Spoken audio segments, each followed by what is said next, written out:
الله الذي خلقكم من ضعف ثم جعل من بعد ضعف قوة ثم جعل من بعد قوة ضعفا وشيبة يخلق ما يشاء وهو العليم القدير ويوم تقوم الساعة يقسم المجرمون ما لبثوا غير ساعة كذلك كانوا يؤفكون وقال الذين أوتوا العلم والإيمان لقد لبثتم في كتاب الله إلى يوم البعث فهذا يوم البعث ولكنكم كنتم لا تعلمون فيومئذ لا ينفع الذين ظلموا معذرتهم ولا هم يستعتبون ولقد ضربنا للناس في هذا القرآن من كل مثل ولئن جئتهم بآية ليقولن الذين كفروا إن أنتم إلا مبطلون كذلك يطبع الله على قلوب الذين لا يعلمون فاصبر إن وعد الله حق ولا يستخفنك الذين لا يوقنون بسم الله الرحمن الرحيم Sa ngalan ni Allah, ang napaka-maawain, ang maawain. ألف لام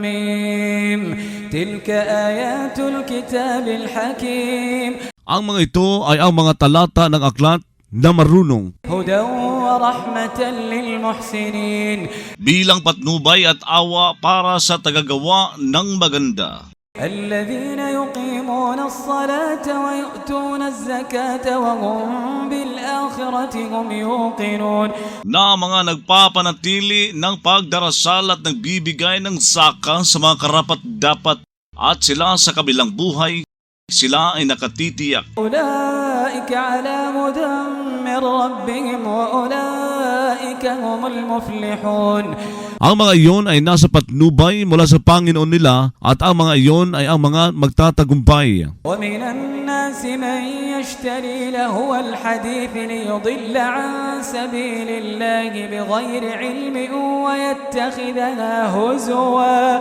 أولئك لهم عذاب مهين Mayroon sa mga tao na bumibili ng paglilibang ng pag-uusap upang magligaw ng sarili at iba pa, palayo sa landas ni Allah ng walang kaalaman at gumagawa rito bilang pangungutya. Ang mga iyon ay mga ukol sa kanila na isang pagdurusang manghahamak. وإذا تتلى عليه آياتنا ولى مستكبرا كأن لم يسمعها كأن في أذنيه وقرا فبشره بعذاب أليم Kapag binibigkas sa kanya ang mga talata namin sa Quran, ay tumatalikod siya na nagmamalaki na para bang hindi siya nakarinig sa mga ito, na para bang sa mga tainga niya ay may pagkabingi.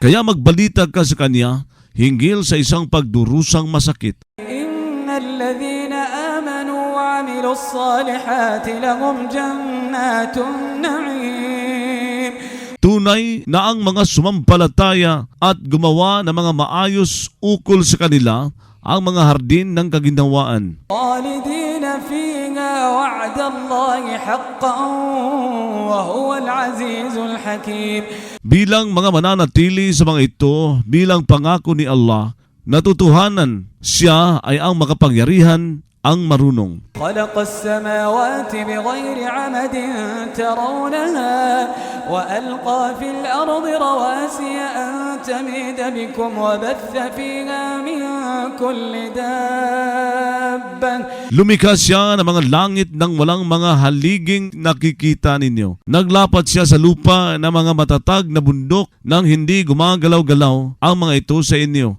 Nagkalat siya rito ng bawat gumagalaw na nilalang. وأنزلنا من السماء ماء فأنبتنا وأنبتنا فيها من كل زوج كريم. Nagpababa kami mula sa langit ng tubig at nagpatubo kami sa lupa ng bawat uring marangal. هذا خلق الله فأروني ماذا خلق الذين من دونه بل الظالمون في ضلال مبين. Ito ay ang nilikha ni Allah, kaya magpakita kayo sa akin kung ano ang nalikha ng mga sinasamba ninyo na bukod pa sa Kanya. Bagkus sa mga tagalabag sa katarungan na nagtambal kay Allah ay nasa isang pagkaligaw na malinaw. وَلَقَدْ آتَيْنَا لُقْمَانَ الْحِكْمَةَ أَنِ اشْكُرْ لِلَّهِ وَمَنْ يَشْكُرْ فَإِنَّمَا يَشْكُرُ لِنَفْسِهِ وَمَنْ كَفَرَ فَإِنَّ اللَّهَ غَنِيٌّ حَمِيدٌ. Talagang ang nagbigay kami kay Luqman ng karunungan na nagsasabi, magpasalamat ka kay Allah. Ang sinumang nagpapasalamat ay nagpapasalamat lamang para sa pakinabang ng sarili niya. Ang sinumang tumangging magpasalamat, tunay na si Allah ay walang pangangailangan, kapuri-puri. وَإِذْ قَالَ لُقْمَانُ لِابْنِهِ وَهُوَ يَعِظُهُ يَا بُنَيَّ لَا تُشْرِكْ بِاللَّهِ إِنَّ الشِّرْكَ لَظُلْمٌ عَظِيمٌ.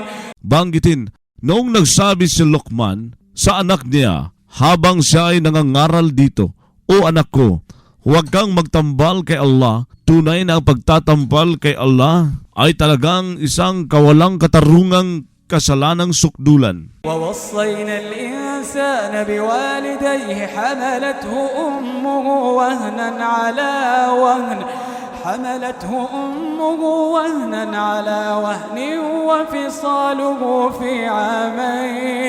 وفصاله في عامين أن اشكر لي ولوالديك إلي المصير. Nagtagubilin kami sa tao hinggil sa mga magulang niya na maging mabuti. Nagdalang tao sa kanya ang ina niya sa isang panlalata, sa ibabaw isang panlalata, at ang pag-awat sa kanya ay sa 2 taon na nagsasabi, magpasalamat ka sa akin at sa mga magulang mo. Tungo sa akin ang kahahantungan. وَإِنْ جَاهَدَاكَ عَلَىٰ أَنْ تُشْرِكَ بِي مَا لَيْسَ لَكَ بِهِ عِلْمٌ فَلَا تُطِعْهُمَا وَصَاحِبْهُمَا فِي الدُّنْيَا مَعْرُوفًا. Kung nakipagpunyagi silang dalawa sa iyo na magtambal sa akin nang wala kang kaalaman, hinggil diyon ay huwag kang tumalima sa kanilang dalawa. Makisama ka sa kanilang dalawa sa mundo ayon sa nakabubuti. وَاتَّبِعْ سَبِيلَ مَنْ أَنَابَ إِلَيَّ ثُمَّ إِلَيَّ مَرْجِعُكُمْ فَأُنَبِّئُكُمْ بِمَا كُنْتُمْ تَعْمَلُونَ. Sumunod ka sa landas ng sinumang nagsisising manumpalik tungo sa akin. Pagkatapos tungo sa akin, ang babalikan ninyo, saka magbabalik ako sa inyo hinggil sa anumang dati ninyong ginagawa. يا بني إنها إن تك مثقال حبة من خردل فتكن في صخرة يا بني إنها إن تك مثقال حبة من خردل فتكن في صخرة أو في السماوات أو في الأرض يأت بها الله إن الله لطيف خبير. Nagsabi si Luqman, O anak ko, tunay na ito kung naging kasimbigat ng isang buto ng mustasa, saka naging nasa isang bato o nasa mga langit o nasa lupa. Maglalahad nito si Allah. Tunay na si Allah ay mapagtalos, mapagbatid. يا بني أقم الصلاة وأمر بالمعروف وانه عن المنكر واصبر على ما أصابك إن ذلك من عزم الأمور.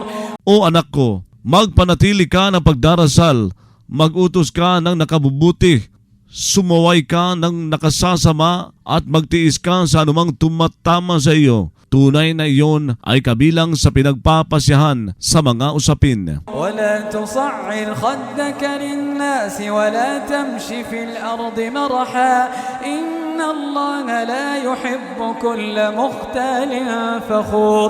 Huwag kang mag-iwas ng pisngi mo sa mga tao at huwag kang maglakad sa lupa dala ng pagpapakatuwa sa sarili. Tunay na si Allah ay hindi umiibig sa bawat hambog na mayabang. واقصد في مشيك واغضض من صوتك إن أنكر الأصوات لصوت الحمير. Magmarahan ka sa paglakad mo at magbaba ka ng tinig mo. Tunay, ang pinakamasagwa sa mga tinig ay talagang ang tinig ng mga asno. ألم تروا أن الله سخر لكم ما في السماوات وما في الأرض وأسبغ عليكم نعمه ظاهرة وباطنة. Hindi pa kayo nakakita na si Allah ay nagpasilbi para sa inyo ng nasa mga langit at nasa lupa at nagpasagana sa inyo ng mga biyaya niya ng lantaran at pakubli. ومن الناس من يجادل في الله بغير علم ولا هدى ولا كتاب منير. Mayroon sa mga tao na nakikipagtalo hinggil kay Allah nang walang isang kalaman ni isang patnubay ni isang aklat na nagbibigay liwanag. وإذا قيل لهم اتبعوا ما أنزل الله قالوا بل نتبع ما وجدنا عليه آباءنا أولو كان الشيطان يدعوهم إلى عذاب السعير. Kapag sinabi sa kanila, sumunod kayo sa pinababa ni Allah, nagsasabi sila, bagkus sumusunod kami sa natagpuan namin sa mga magulang namin. Kahit pa ba ang demonyo ay nag-aanyaya sa kanila sa pagdurusa sa liyab?